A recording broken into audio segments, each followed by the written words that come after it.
शम्मी के जाने के बाद घर बिल्कुल वीराना बन गया था। मुस्लिम लीग और कांग्रेस पार्टियां इस घर से रुखसत हो गई थी। कोई किसी को न छेड़ता। सब ठहरे हुए तालाब की तरह शांत थे। बड़े चचा मजे से घर में आते और चले जाते। अब बैठक के दरवाजे बंद करने की जरूरत न पड़ती।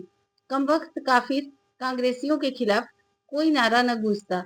बड़े चची सरे शाम ही बरामदे के पर्दे गिराकर तख्त पर बैठ रहती। मिट्टी की कुंडाली में कोयले दहकते रहते। अम्मा और बड़ी चची हाथ सेक सेक कर जाने क्या सोचा करती। कोई छम्मी की बातें न करता। किसी को उसके खत का इंतजार न था। छम्मी जैसे इस घर में कभी रही ही न थी। आजकल घर की हालत अच्छी हो रही थी। जमील भैया की तनख्वाह ने चूल्हे में जरा सी जान डाल दी थी और करीमन बुआ मसरूफियत के मारे गुजरे हुए वक्त को कम ही याद करती।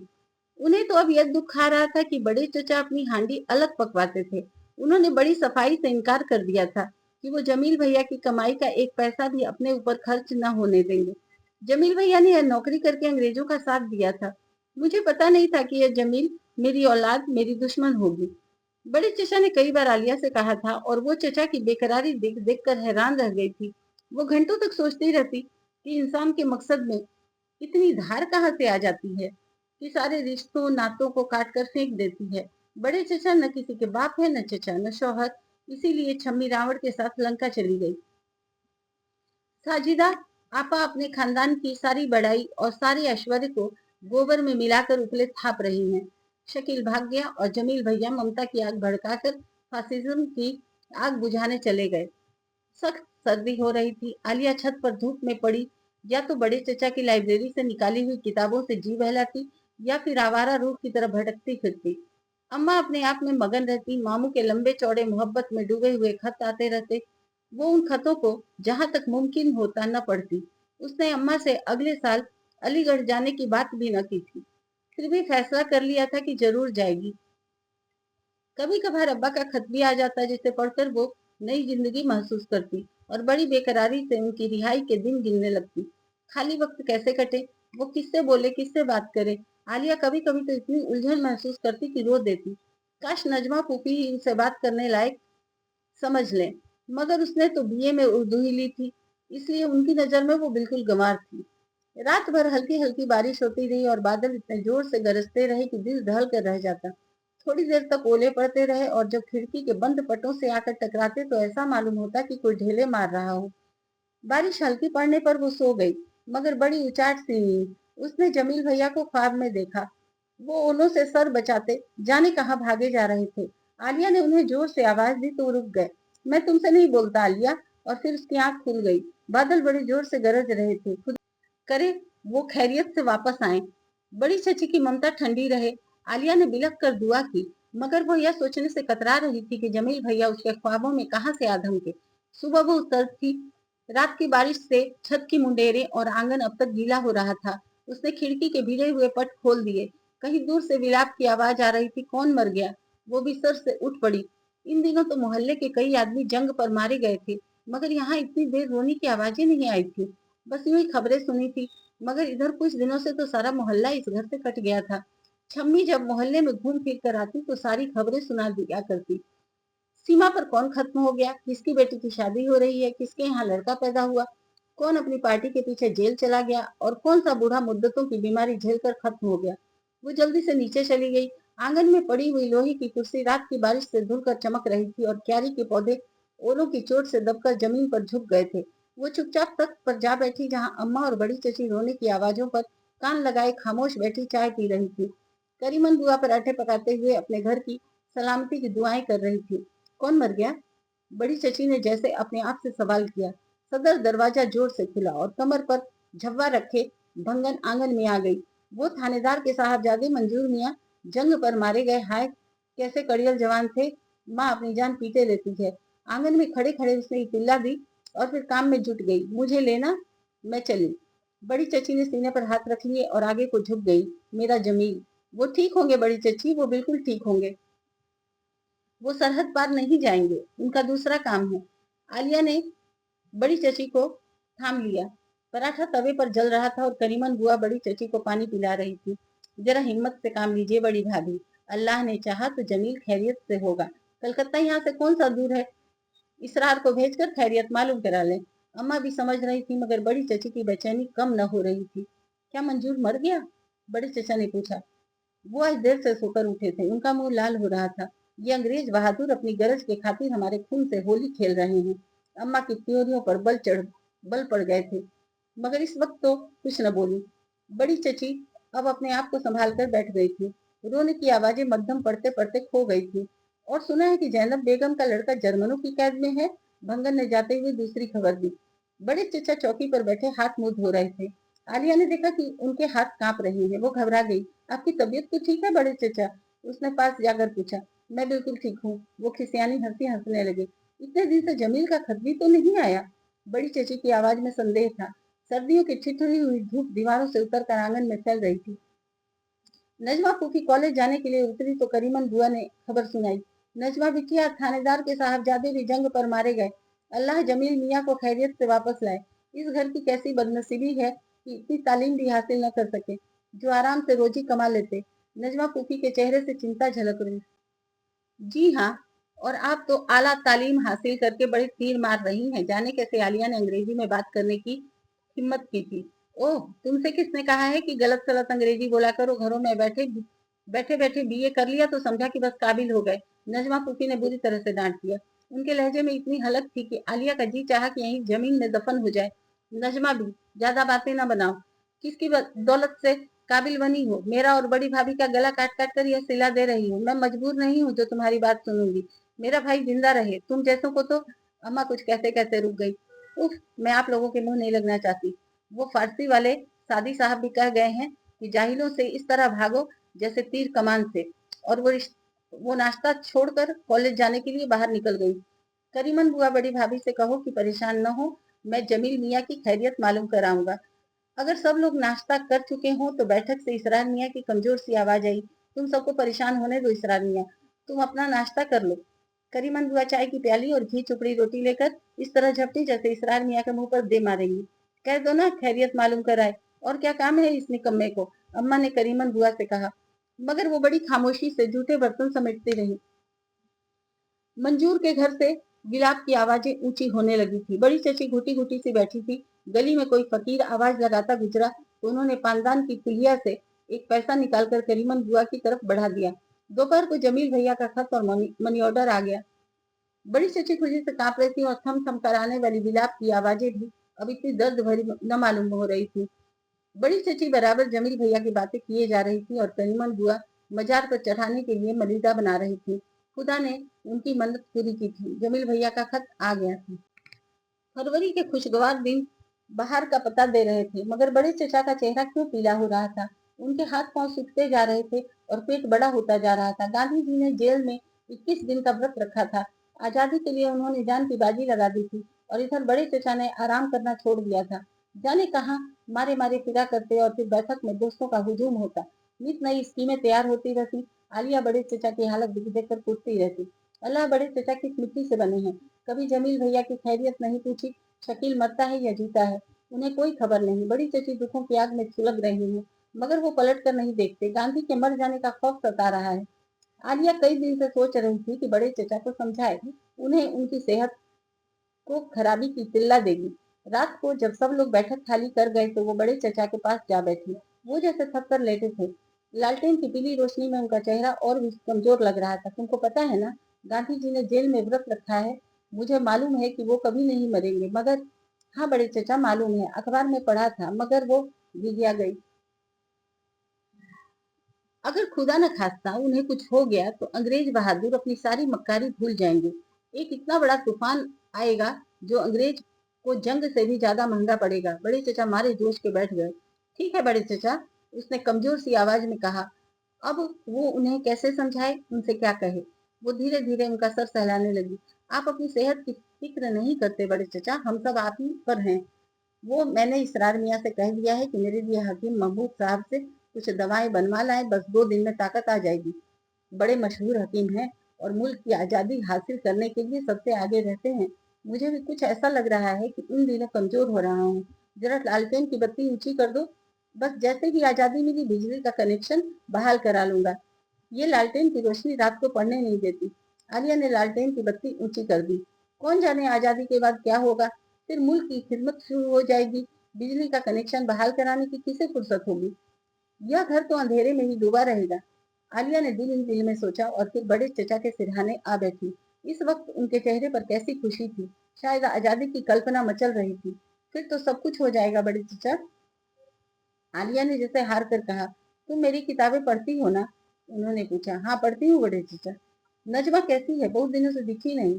वो जाहिरों में नहीं बैठती, बट अच्छी है ना। पढ़ने के बाद भी वो लड़की गुम्बद की आवाज है। अंग्रेजों की तालीम का मकसद ही यही था। बड़े चचा ने ठंडी सांस भरी। आलिया ने कोई जवाब न दिया। बड़े चचा तो आंखें बंद करके शायद सोने की तैयारी कर रहे थे। जरा ही देर में वो खर्राटे लेने तो आलिया दबे कदमों कमरे से चली गई। बाहर ठंडी हवा साए साए कर रही थी और बादलों के चंद टुकड़े इधर उधर डोलते फिर रहे थे। अम्मा और बड़ी चची शायद अपने कमरों में सो रही थी, मगर करीमन बुआ अब तक चूल्हे के पास बैठी अपनी बूढ़ी हड्डियां सेक रही थी। वो चुपचाप सीढ़ियों पर बोली। नजमा फूफी अब तक पढ़ रही थी। आलिया ने उनकी तरफ खुलने वाले दरवाजे बंद कर लिए और अपने बिस्तर पर लेट गई। हाई स्कूल की तरफ से उल्लू के बोलने की आवाज आ रही थी। गली में कुछ आवारा कुत्ते लड़ रहे थे और कुछ रो रहे थे। उसे रात बड़ी डरावनी मालूम हुई और करीमन बुआ की बात याद आ गई। जब कुत्ते रोते हैं तो कोई आफत आती है। अब और कौन सी आफत आने को रह गई है। अब्बा जेल में दिन किस तरह गुजारते होंगे। रात जाने किस तरह गुजरी। गुजरी नहीं, रात ने उसे गुजार दिया। कैसी बेचैनी, कैसी बेकली। जागते जागते आंखों में जलन होने लगी। अल्लाह अल्लाह, वो बार बार जैसे कराहती और गली में कुत्ते रोए चले जाते। रात के पिछले पहर जब म्यूनिसपैलिटी की रोशनी बुझ गई तो कमरे में घोर अंधेरा छा गया। मुर्गों के अजानों की आवाजें आने लगी तो वो बड़े सुकून से सो गई। सुबह होने की कल्पना ने उसके दिमाग की सारी बलाओं को टाल दिया था। किसी ने जोर से जंजीर खड़काई तो उसकी आंख खुल गई। नजमा फूफी की कांपती हुई आवाज उसके कानों को छेद गई। हाय मजहर भैया जेल में मर गए। अम्मा की चीखें बुलंद बुलंद हो रही थी। बड़ी चची ऊंची आवाज से रो रही थी और करीमन बुआ के सीना पीटने की आवाज उसे साफ सुनाई दे रही थी। फिर भी वो अपने बिस्तर पर बेहरकत पड़ी रही। वो आंखें फाड़ फाड़ कर हर तरफ देख रही थी। ये सुबह सुबह रात कैसे हो गई। सूरज किधर गायब हो गया। क्या सचमुच अब्बा मर गए। वो रोना चाहती थी, चिखना चाहती थी। उसे अपना दिल फटता हुआ महसूस हो रहा था, मगर वो कुछ भी न कर सकी। और करीमन बुआ सीना पीटती उसके पास आ गई, उसे अपनी छाती से लिपटाए नीचे ले गई और वो उनके साथ इस तरह चलती रही जैसे घिसट रही हो। उसके पैरों में जान कहाँ थी। बड़े चचा आंगन में खड़े थे। क्या यह बड़े चचा हैं? क्या यह जिंदा हैं? इन्हें क्या हो गया है। बड़े चचा ने उसकी तरफ देखा भी नहीं। वो उनके बराबर खड़ी रही। अम्मा बेतहाशा रो रो कर तड़प रही थी। उनकी आंखों में कैसी बेबसी थी, कितनी हसरत थी। उनके चेहरे पर बेचारगी की धूल उड़ रही थी। आलिया लड़खड़ाते कदमों से अम्मा की तरफ बढ़ी और लिपट गई और फिर उसे महसूस हुआ कि वो भी रो सकती है। उसे अंग्रेजों ने मार दिया होगा। वो खुद नहीं मरा। वो मर ही नहीं सकता। वो मेरा भाई। बड़े चचा लोहे की कुर्सी को थाम कर बैठ गए। मैं उसे लेने जा रहा हूँ। बड़े चचा अपने घुटनों पर हाथ रखकर जैसे बड़ी मुश्किल से खड़े हो गए। जल्दी से चलिए बड़े भैया। बैठक से इसरार मियाँ की आंसुओं से भीगी हुई आवाज आई, लेकिन इस वक्त तो करीमन बुआ उनकी आवाज सुन ही नहीं रही थी। सब रोते रोते थक गए। बरामदे में बिछी हुई दरी पर अब सब शोकाकुल बैठे थे। धूप आंगन से सरक कर दीवारों पर चढ़ गई थी और कौवे लगातार काय काय किए जा रहे थे। भला अब ये किसके आगमन की खबर दे रहे हैं। कहावतों में कोई जान नहीं होती। आलिया का जी चाह रहा था कि दीवार पर बैठे हुए कौवों को मार मार कर उड़ा दे। सबकी निगाहें सदर दरवाजे पर लगी हुई थी। मगरिब का वक्त हो रहा था और बड़े चचा अब्बा को लेकर अब तक नहीं आए थे। गली में किसी के भी कदमों की चाप होती तो सब चौंक पड़ते। कोई मांगने वाला सदा लगाता गुजरता तो ऐसा जान पड़ता कि विलाप कर रहा है। करीमन बुआ ने आंगन में चूल्हा बनाकर बड़े पतीले में पानी चढ़ा दिया था और सिली हुई लकड़ियों को फूंक फूंक कर गोद में रखे हुए कुरान शरीफ को पढ़े जा रही थी। आंगन में हवा कितनी सर्द हो रही थी। गली में बहुत से कदमों की छाप सुनाई दी और फिर इसरार मियाँ की आवाज आई, सब पर्दा कर ले, मजहर भैया आ गए। थमे हुए तूफान ने फिर से जोर पकड़ लिया। बरामदे में बिछे हुए पलंग पर अब्बा की लाश रखकर जब सब लोग बैठक में चले गए तो आलिया दौड़कर पलंग के पास आ गई। अम्मा पलंग की पट्टी से सर फोड़ फोड़ कर रो रही थी। नजमा फूफी अपने भैया राजा को पुकार रही थी। बड़ी चची अम्मा को लिपटाए बैठी थी और करीमन बुआ सर झुकाए कुरान शरीफ पढ़े जा रही थी। आलिया ने अब्बा के मुंह पर से चादर सरका दी। क्या सचमुच ही अब्बा है? उसने पहचानना चाहा। जेल ने कुछ भी तो न छोड़ा था बड़े चचा। आलिया ने बड़े चचा का हाथ थाम लिया। वो अपने भाई के सिरहाने सर झुकाए खामोश खड़े थे। मेरे भाई को उन्होंने मार डाला। उसने तो अंग्रेज हुक्मरान को मारकर सवाब भी नहीं कमाया था और उन्होंने इतनी बड़ी सजा दे दी। मैं सबको बताऊंगा, मैं इसके जनाजे को जुलूस की सूरत ले जाऊंगा। बड़े चचा जोश के मारे चीख रहे थे। कौन निकालेगा जुलूस? अम्मा एकदम तन कर खड़ी हो गई। जब ये जिंदा थे तो आपके थे, आपका साया थे, अब ये मेरे हैं। इनके लाश की कोई बेहुरमती नहीं कर सकता। बड़े चचा का सर एकदम झुक गया। फिर अब्बा चले गए। एक हंगामा हुआ और ठहर गया। आखिरी दीदार में कितनी हवस होती है। वो हैरान थी कि अब्बा की तस्वीर उसकी टुकड़ियों में क्यों नहीं खिंच गई। रात 11 बजे के करीब इसरार मियाँ और बड़े चचा कब्रिस्तान से वापस आ गए। उस वक्त आंसू थम चुके थे और सब्र की सीनों पर सरक आई थी। करीमन बुआ छोटी दुल्हन से कहो, अगर उनके बदले में मुझे मौत आ जाती तो मैं जरूर मर जाता, पर बंदा बड़ा बेबस है। इसरार मियाँ की आवाज सन्नाटे को चीर गई।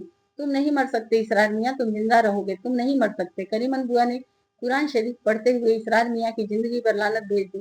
तीसरे दिन शाम को हैदराबाद दक्कन से जफर चचा और मामू दोनों ही आ गए। अम्मा अपने भाई से मिलकर बहुत बेकरार हो रही थी।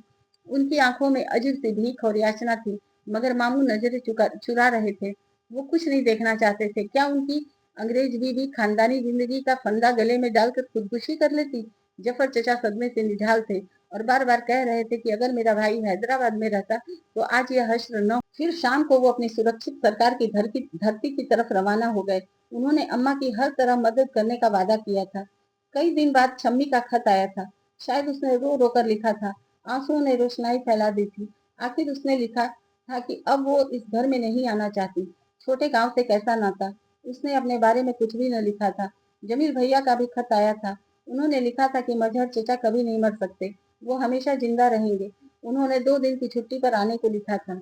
इस बार बाहर कितनी जल्दी गुजर गई। क्यारी में ढेरों गुले, अब्बास और सूरजमुखी के फूल खिले, मगर उनमें कोई आकर्षण नजर न आया। आम के पेड़ों में बौर आते ही कोयल ने चीखना शुरू कर दिया, मगर किसी नामालूम सी तड़प ने आलिया के कलेजों को न मसला। अब्बा की मौत के बाद वो कितनी उदास दिल हो गई थी। अम्मा अब हर वक्त सर न्योढ़ाए जाने क्या सोचा करती और बड़ी चची इधर उधर की बातें करके उन्हें बहलाने की कोशिश करती रहती। फिर भी अम्मा की चिंताओं में कमी न होती। जाने वो क्या सोचती रहती थी। आलिया पहरों उनके पास बैठी रहती, मगर वो दिल की बात न कहती। बड़ी जोर की गर्मी पड़ने लगी थी। शाम से ही आसमान पीला होने लगता तो मोहल्ले के बच्चे शोर मचाते, पीली आंधी आई, पीली आंधी आई। शायद ही कोई दिन गुजरता जो आंधी ना आती हो। सारा दिन लू चलती रहती, गली में धूल फिरती रहती और आलिया अपने छोटे से कमरे में पड़े पड़े अपने भविष्य के बारे में सोचती रहती। ये दिन तो काटे न कट रहे थे। वो अब यहाँ से भाग जाना चाहती थी। इस घर की एक एक चीज उसे काटने को दौड़ती। दादी के कमरे में जाती तो उनकी तेज तेज सांसें सुनाई देने लगती। आंगन में बिछे हुए हर पलंग पर अब्बा की लाश पड़ी नजर आती और जब लोहे की कुर्सी देखती तो जाने को घबराहट होने लगती और फिर भाग जाने की ख्वाहिश और फिर जड़ें पकड़ने लगती। जमील भैया उसे तसल्ली देने भी ना आ सके। उसके बाप की मौत कितनी मामूली बात थी। इधर तो उसे जमील भैया से नफरत होकर रह गई थी। धूप छत की मुंडेरों पर चढ़ते हुए गायब हो गई थी तो आलिया अपने कमरे से निकलकर छत पर आ गई। नजमा फूफी अब तक अपने कमरे में पड़ी ऊँघ रही थी। इधर कुछ दिनों से वो भी बदली हुई नजर आती। किताब उनके सीने पर खुली पड़ी रहती और वो जाने क्या सोचती रहती। आलिया को कई बार ख्याल आया कि इस तरह तो नजमा फूफी की अंग्रेजी कमजोर हो जाएगी। पास पास की छतों से लड़के लाल पीली पतंगे उड़ा रहे थे। वो काटा की आवाजें आ रही थी और गली में गुलाब की गंडेरियां बेचने वाला तो जैसे इसी गली का होकर रह गया था। उसने दिलचस्पी से पतंगों को देखना और गिनना चाहा, मगर जरा ही देर में जी उचाट हो गया।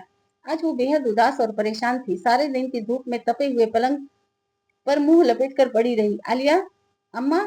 आलिया हड़बड़ा कर उठ गई। अम्मा के आने पर उसे हैरानी हो रही थी। कितना वक्त बीत गया, उन्होंने जीने पर कदम भी न रखा था। कभी एकांत में बैठकर उससे बात न की थी। फिर इधर अब्बा के मरने के बाद तो वो जैसे सुध खो चुकी थी। अलीगढ़ जाओगी बेटी करने? उन्होंने आलिया के पास बैठते हुए पूछा। जरूर जाऊंगी। आप मामू को लिख दीजिए कि वो ज्यादा रुपए भेजने लगे। अम्मा ने उसे गौर से देखा और फिर किसी ख्याल में गुम हो गई। बसेरा लेने वाले परिंदे लाइन से उड़े जा रहे थे। आलिया ने उन्हें बेदिली से देखा और फिर अम्मा का मुंह ताकने लगी। कुछ सोचने के बाद बावजूद वो इस वक्त बड़ी संतुष्ट सी नजर आ रही थी। आलिया, अब हमारा क्या बनेगा बच्ची? सच तो ये है कि हम तबाह हो चुके हैं। अगर तुम्हारी जगह कोई लड़का होता तो मुझे इतनी मायूसी ना होती। खैर, अब तो तुम ही सब कुछ हो, तुम्ही को सब कुछ करना है। अम्मा की आंखों में चमक थी। बस 1 साल की देर है अम्मा, फिर मैं अपने पैरों पर खड़ी हो जाऊंगी। मैं कहती हूँ अब तुम अलीगढ़ जाने का ख्याल छोड़ ही दो। खुदा जमील को खैरियत से वापस ले आए। मैं तुम्हारे मामू से सब रुपए लेकर उसे दे दूंगी। तुम्हारे चचा की यही दुकानें हैं, कुछ दिन बाद चल निकलेंगी। वो बहुत अच्छा लड़का है, उसने हमेशा मेरा अदब किया है, खुदा उसे खुश रखे। मेरा ख्याल है कि मैंने अगर कहा तो जंग से आने के बाद तुम्हारे मामू उसे जरूर कोई बड़ा ओहदा भी दिला देंगे। रहे तुम्हारे बड़े चचा और इसरार, तो मैं उन्हें जल्द ही इस घर से चलता कर दूंगी। बना बनाया घर है, हवेली से कुछ कम तो नहीं, सब तुम्हारे नाम लिखवा लूंगी। शकील तो समझो मर ही गया, वरना कोई खत वत लिखता माँ को। सब कुछ कह चुकने के बाद अम्मा उसका मुंह देख रही थी। आलिया सब कुछ समझ गई थी। उसने आंखें फाड़कर अम्मा को देखा। बचपन में सुनी हुई कहानियों की चुड़ैल अम्मा का मुंह छुपाकर उसके सामने थिरकती हुई मालूम हो रही थी। मैं अलीगढ़ जाऊंगी, यह घर बड़े चचा को मुबारक रहे। आप इस तरह की बातें न सोचती तो बेहतर था, आलिया ने जोर देकर कहा और इस तरह मुंह फेर लिया जैसे अब कुछ न सुनना चाहती हो। वही बाप वाली फितरत है। मुझे मालूम है कि तुम मुझे खुश नहीं देख सकती। तुम चाहती हो कि मैं हमेशा बेघर रहूं। मेरा खोया हुआ राजपाट अब कभी न मिलेगा। अम्मा ने मुंह पर दुपट्टे का पल्लू रख लिया और सिसक सिसक कर रोने लगी। आलिया अजनबियों की तरह खामोश बैठी उन्हें रोते देखती रही। उसे अपनी अम्मा की तबाह जिंदगी से हमदर्दी है। वो उन्हें सुख देना चाहती है, मगर वो कुछ नहीं जानती और कितनी खतरनाक स्कीम लेकर उसके तबाह होने का सामान कर रही हैं। वो माँ होकर उसे धक्का दे रही हैं। जमील ने कभी एक लम्हे को भी जिंदगी की खुशियां समेटने की कोशिश नहीं की और अब पैसा कमाने भी गए हैं तो मकसद फासिज्म को खत्म करना है।